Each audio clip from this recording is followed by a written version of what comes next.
Hello students, today we are going to discuss about the determination of equilibrium level. Okay, so in case of determination of equilibrium level, there are two approaches. One is the ADAS approach and another one is the SI approach. So today we will discuss about the ADAS approach. AD means aggregate demand and AS is aggregate supply. So first we will discuss about the ADAS approach. So in here already I have prepared a table. In here suppose first I have written employment, suppose in lakh. Okay, just we assumed 0, 10, 20, 30, 40, 50, 60. Then income, like I assumed 0, 100, 200, 300, 400, 500, 600. Consumption 40, 120, 200, 280, 360, 440, 520. Then saving I have assumed like minus 40, minus 20. Oh sorry, it's not assumed, this is the calculation. So for example, see, when income is 0, consumption is 40, then saving is minus 40. Income 100, consumption is 120, then minus 20. Income 200, consumption also 200, then saving is 0. Income 300, consumption is 280, so 300 minus 280 is equal to 20. So like this we have calculated the saving from income and consumption. Then investment we have assumed 40. So in here you have seen that investment is 40, 40, 40 constant. Before also we discussed that when investment is constant, it means it is independent to income. Okay, so that's why we have assumed the 40, 40 for all. AD, so already we know AD is equal to C plus I. So in here this one is the C and this one is the I. It means consumption plus investment, 40 plus 40 is equal 80. 120 plus 40 is equal 160, 200 plus 40 is equal to 40, like this. It means when you add consumption and investment, then you will get the AD value. Aggregate supply C plus S, it means consumption plus savings. So in here 40 consumption and the saving is minus 40, so plus 40 minus 40 is equal 0.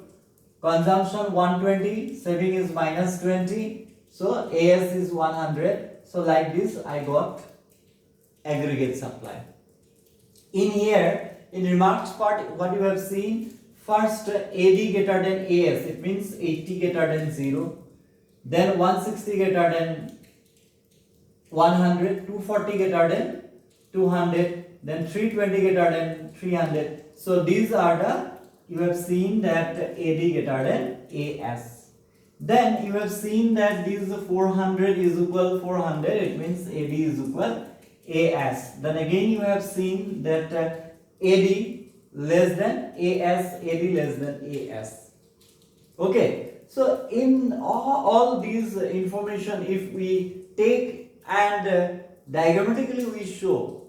So in this diagram, OX denotes income, output, employment. OI denotes aggregate demand. This is the aggregate supply curve, already we know. Now you see AD and AS, they intersect at point E. Point E. So where AD is equal AS, it means 400 is equal 400. So this is the equilibrium point. Very simple. And this is also called the effective point. It means when aggregate demand is equal to aggregate supply, then this is also called the effective demand.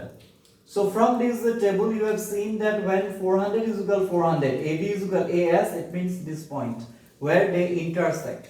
At this point, what is the equilibrium output, income, employment? OY. This is Y. Okay, so it's very simple. It means when aggregate demand and aggregate supply both intersect, then only we can determine the equilibrium level. AD is equal AS. Now you see when AD greater than AS, then what will happen? So when AD greater than AS, planned inventory would fall below the desired level. It means when AD greater than AS, then this AD curve will shift to the right side, not in the downside, upside. So planned inventory would fall below the desired level. Why? Because now aggregate demand is more than aggregate supply. So unsold stock of goods will fall. It means people will buy more and more because aggregate demand greater than aggregate supply. People will buy more. So that's why planned inventory would fall below the desired level.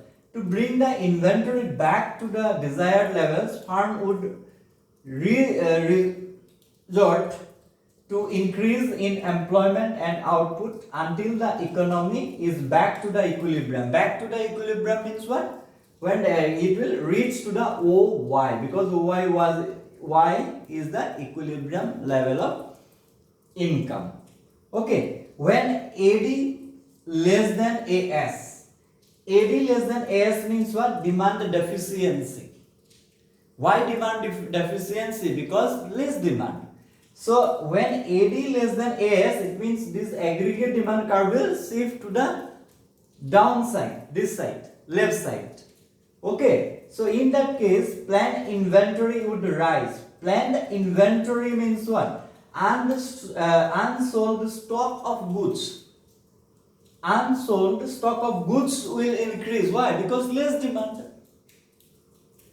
To clear this situation, firms plans to decrease the employment and output until the economy is back to the equilibrium level of income. Equilibrium level of income means what? OY. Where AD is equal AS and there is no any further change of tendency to change. Okay, so please you clear first this thing. When AD greater than AS, it means here AD is equal AS, this is the equilibrium point. So I have shown all these things in table, like ADAS 400 is equal 400. See this one. The main thing is when AD greater than AS. AD greater than AS means what? Excess demand. So in that case, demand curve will shift here upward, and planned inventory would fall below the desired level. Planned inventory means what? Unsold stock of good. It will decrease because now more demand. In that case, to bring the inventory back to the desired level, firm would resort to increase in employment and output until the economy is back to the equilibrium level of income, where AD is equal AS and there is no further tendency to change.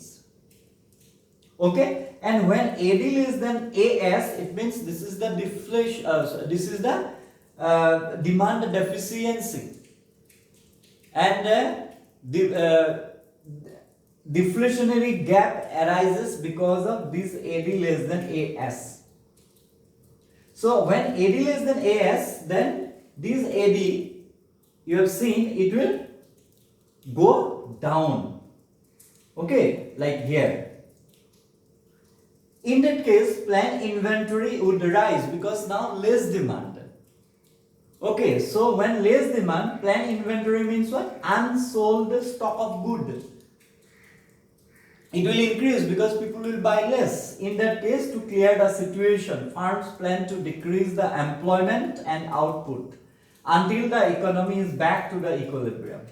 Where again you can write these things, AD is equal AS and there is no further tendency to change. So this is the determination of equilibrium level under AD and AS approach.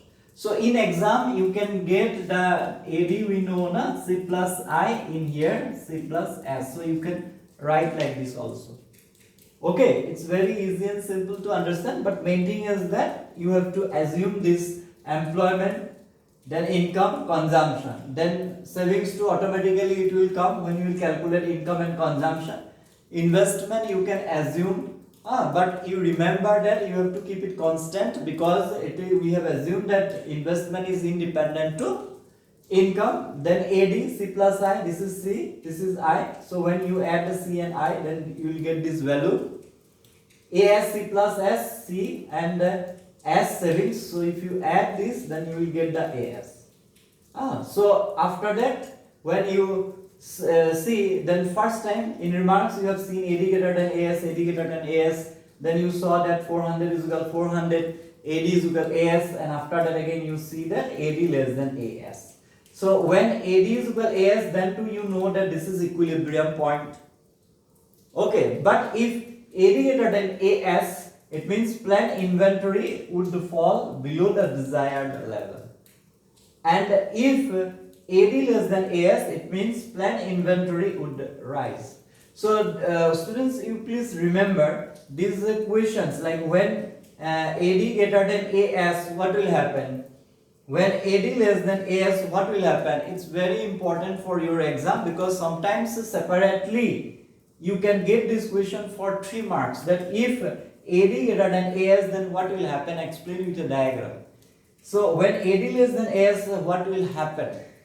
Explain with a diagram. So these when AD greater than AS and AD less than, this is for 3 marks.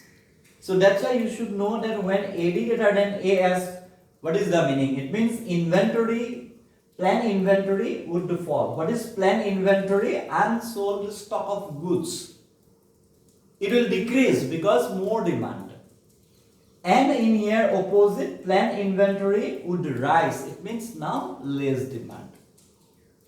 Okay, so this is all about the determination of equilibrium level under AD-AS approach. AD means aggregate demand and AS means aggregate supply. So I hope you understood this lesson, but if you have any confusion, let me know in the comment section below and I will talk to you there. Thank you.